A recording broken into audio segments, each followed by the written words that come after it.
So that's an excellent question, because if we go back and think what we did as oncologists in the past, we sent some of our patients to genetic counseling because we suspected they might have a genetic mutation, inheritance genetic mutation, usually looking at BRCA, but it could be some others. And we based our referrals on two things. One was younger age patients, and also a family history of either pancreatic cancer or other BRCA related cancers like breast, ovarian, or personal history of these cancers.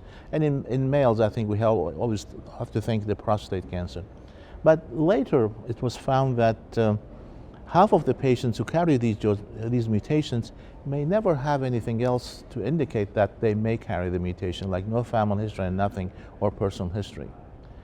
And because now we putting more emphasis on identifying those individuals who have BRCA1 or 2 mutations for preventative, early diagnosis maybe, although we don't have a clear guidance there, but also in patients with pancreatic cancer, because now we can have additional treatment for them or different treatment strategy.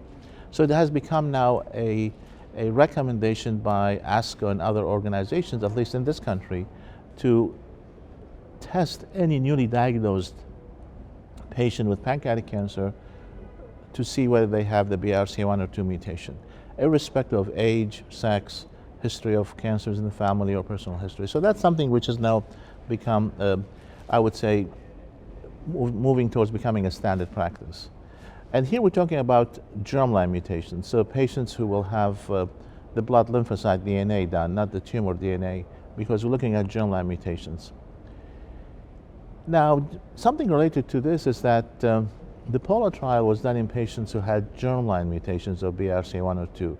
The question is, what happens if you do your somatic mutation, like you send your sample to one of the next generation sequencing facilities like Caris or Foundation Medicine, and they find a BRCA1 or 2 mutation. What do you do with this? It's a somatic mutation. At this point in time, it's not clear if those patients will also benefit the same from PARP inhibition, although in my practice, I will treat them as the same I will treat as germline mutation.